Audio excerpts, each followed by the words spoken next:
শিৱসাগৰ জিলাৰ খনামুখ গাঁও পঞ্চায়তৰ অন্তৰ্গত মকালিনী নদীৰ ওপৰত থকা ব্ৰহ্মপুত্ৰৰ মূল মথাৰিত যিখন মিটং নদীৰ মানে চুইচ গেট আছিল, সেই চুইচ গেটখন যোৱা 1 জুলাই তাৰিখে ব্ৰহ্মপুত্ৰৰ প্ৰলয়ংকৰী বানপানী অহাৰ দিনাখনেই ইয়াত বহি গৈছিল। বহি যোৱাৰ পাছত আমি সকলো ৰাইজে গম পোৱাৰ পাছত আমি চিন্তা চৰ্চা কৰিলোঁ যে আমি প্ৰতি বছৰে বানত আক্ৰান্ত হৈ থাকোঁ, যে আমি ভগৱানৰ কৃপাত ভগৱানে ৰক্ষা নকৰিলে আমাৰ গত্যন্ত নাই। আমি সেইদিনাখন ৰাতিয়ে এটা তামোল পাণ বান্ধি আমি থিৰাং কৰিলোঁ যে আমি ভগৱানৰ নামৰ এটা ব্যৱস্থা কৰা হওক, আৰু পিছদিনাখন আমি ইয়াতে আহি বন্তি জ্বলাই আজিৰ তাৰিখটো আমি 11 জুলাই তাৰিখটো আমি সিদ্ধান্ত ল'লোঁ। তাতে আমি গেটতে আমাৰ 2টা মৌজা জকাইচুক আৰু শিমলুগুৰি মৌজা প্ৰায় 50-60খন গাঁৱৰ ৰাইজক মানে বচাবৰ কাৰণে, ভগৱানে নবচালে আমাক বচোৱাৰ উপায় নাই, সেই চিন্তা কৰি আমি এই কামটো কৰিবলৈ আগবাঢ়িলোঁ। আচলতে আমি এই কাৰ্যসূচীটো গ্ৰহণ কৰাৰ পাছত আমি বিভাগীয় জলসম্পদ বিভাগক শিৱসাগৰক আমি জনোৱা হৈছিল, তেওঁলোক আহিম বুলি ক'লে, কিন্তু আজিৰ তাৰিখত তেওঁলোক নাহিল। তেওঁলোকৰ পতাই এটা কথা দায়িত্বশালী থাকে, আমাক প্ৰলোভন দি থাকে যে পথটো গংগাপানী বিভাগলৈ হস্তান্তৰ কৰা হ'ল, পকীকৰণ কৰিব গ'লে NOC দিয়া হ'ল, আমাৰ দায়িত্ব নাই। যদি তেওঁলোকৰ দায়িত্ব নাই, যিদিনাখন বহি গৈছিল তাৰ পৰা আমি জনোৱাৰ পাছত তেওঁলোকে ইয়াত বস্তা কেইটামান জিৰ' বেগৰ দি ফুটাটো মাৰিলে। যদি আকৌ পুনৰ বানপানী আহে, এই খহনীয়া আপোনালোকৰ চচুকে সংবাদ মাধ্যমে দেখিছে, গোটেই ৰাস্তাটো খহনীয়া হৈ আছে, তাৰ পাছত ব্যৱস্থা গ্ৰহণ কৰা নাই। যিটো মুহূৰ্তত অসমৰ জলসম্পদ মন্ত্ৰী পীযুষ হাজৰিকাই বা মুখ্যমন্ত্ৰীগৰাকীয়ে যুদ্ধকালীন তৎপৰতাৰে কাম কৰিবলৈ প্ৰতিটো বিভাগৰ জিলা উপায়ুক্তক দায়িত্ব প্ৰদান কৰিছিল।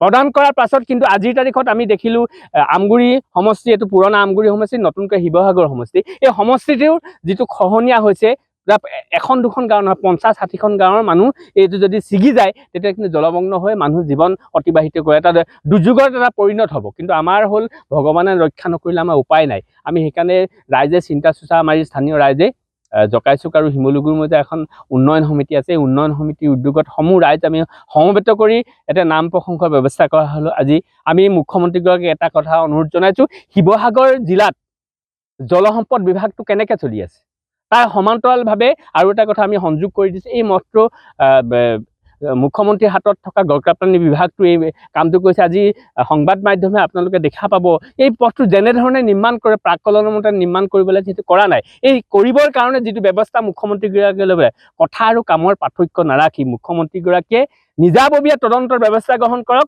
আৰু এই গেটখনৰ কাৰণে যিজন অভিযন্তা ইয়াত আছে, তেওঁলোকক আমি বাৰম্বাৰ জনাই থকা হৈছে। আৰু ইয়াত মৃগাংক শইকীয়া নামৰ এজন সহকাৰী অভিযন্তা আছে, তেওঁ আজি আহিম বুলি ক'লে যে ইঞ্জিনিয়াৰ ছাৰ তাত যাব নোৱাৰে, মই তাত গৈ প্ৰয়োজনীয় ব্যৱস্থা গ্ৰহণ কৰিম। কিন্তু আজিৰ তাৰিখত তেওঁলোকে আচলতে ব্যৰ্থ যে হৈছে এইটো প্ৰমাণ, তেওঁলোকে ৰাইজৰ মুখামুখি হ'বলৈ সাহসটো নাই, তাৰ বাবে তেওঁলোক নাহিলে মৃগাংক শইকীয়া। সেইকাৰণে আমি ভাবিছোঁ মুখ্যমন্ত্ৰীগৰাকীয়ে গোটেই বিষয়টো কি হৈ আছে এক উচ্চ পৰ্যায়ত তদন্ত কৰিব লাগে, আৰু জলসম্পদ মন্ত্ৰীগৰাকীয়ে ইয়াৰ প্ৰয়োজনীয় ব্যৱস্থা গ্ৰহণ কৰিবৰ কাৰণে আমি আহ্বান জনালোঁ। যদি ভৱিষ্যতৰ দিনত এই বাৰিষাত যদি কিবা কাৰণে ইয়াত ঘটনা সংঘটিত হয়, যদি মথাৰি ছিগি যায়, 1 জুলাইত বহি গৈছিলে, আজি হ'ল 11 জুলাই, কিন্তু যেনেধৰণে ব্যৱস্থা নিৰাপত্তা বা খহনীয়া ৰোধ কৰিবৰ কাৰণে যি ব্যৱস্থা ল'ব লাগিছে, সেই ব্যৱস্থা লোৱা নাই। যদি কিবা কাৰণে হয়, কিন্তু শিৱসাগৰ জলসম্পদ বিভাগে এই 2টা মৌজাৰ 50-60খন গাঁৱৰ ৰাইজৰ যিটো ক্ষতিপূৰণ হ'ব, সেই ক্ষতিপূৰণ তাত দায়িত্বত থকা অভিযন্তাগৰাকীয়ে বহন কৰিব লাগিব, সেইটো নিশ্চিত। যিহেতু প্ৰত্যেকখনে যুদ্ধকালীনভাৱে কিবা এটা কাম কৰিবলৈ বিভাগক দায়িত্ব, আচলতে যিসকল অভিযন্তা থাকে বা বিভাগীয় কৰ্মচাৰী থাকে, জিলাখনৰ জিলা উপায়ুক্ত থাকে, তেওঁলোকৰ যিটো কাম কৰাৰ মানসিকতা থাকিব লাগে, ৰাইজৰ পক্ষত থাকি যে কাম কৰিব লাগে, তেওঁলোকে যে অকল দৰমহাটো বা চকীখনৰ লালসাত নাথাকি ৰাইজৰ পক্ষত থাকি কাম কৰা আমাৰ যিটো পৰিৱেশ থাকিলে, সেই পৰিৱেশটো নাই।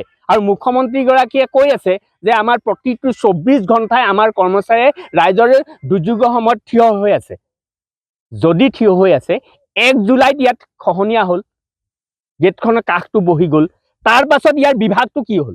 মাত্ৰ এটা দিন আহিলে, অভিযন্তাগৰাকী ইয়াত অহা নাই, কিয় অহা নাই? সেইকাৰণে মুখ্যমন্ত্ৰীগৰাকীকো আমি টানি অনুৰোধ জনালোঁ, আৰু সমান্তৰালে জলসম্পদ মন্ত্ৰী পীযুষ হাজৰিকা ডাঙৰীয়াক এইকাৰণে অনুৰোধ জনাইছোঁ যে মন্ত্ৰীগৰাকীয়ে নিজে এইটো স্বচক্ষে তদন্ত কৰক।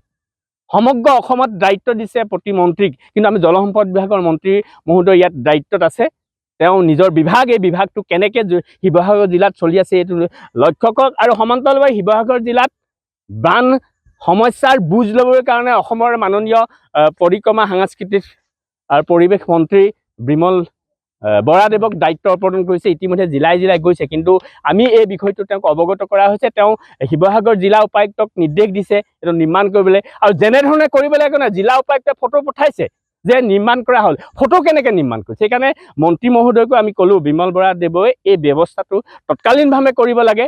আৰু যদি আমি সকলো আমাৰ এই দুইটা মৌজাৰ প্ৰায় 80% ৰাইজ কৃষিৰ ওপৰত নিৰ্ভৰ, তেওঁলোকৰ ল'ৰা ছোৱালী শিক্ষা পঢ়ুৱাবৰ কাৰণে, পৰিয়াল চলাৰ কাৰণে, সমান্তৰাল সমাজখনৰ কাৰণে চলিবৰ কাৰণে, কিন্তু 80% ৰাইজে কৃষিৰ ওপৰত নিৰ্ভৰ কৰি চলি থাকে। তাৰ পাছত ইয়াত জলসম্পদ বিভাগে শিৱসাগৰ জিলাৰ বিষয়া কৰ্মচাৰী মই মতালিয়ে তেওঁলোকৰ মতে চলি থাকিব, সেই কথাটো হ'ব নোৱাৰে। সেইকাৰণে মুখ্যমন্ত্ৰীগৰাকীয়ে এই ব্যৱস্থা গ্ৰহণ কৰিব লাগে। আৰু শেষত মুখ্যমন্ত্ৰীগৰাকীয়ে এটা কথা আমি পুনৰবাৰ মুখ্যমন্ত্ৰীগৰাকীয়ে কৈ থকা কথাটো প্ৰতিজন বিভাগীয় কৰ্মচাৰী বিষয়াই কিন্তু সদিচ্ছাই যে কাম কৰা নাই, এই কথাটোৱে প্ৰমাণ কৰি দিলে। সেইকাৰণে মুখ্যমন্ত্ৰীগৰাকীয়ে এইটো প্ৰয়োজনীয় ব্যৱস্থা গ্ৰহণ কৰিব লাগে।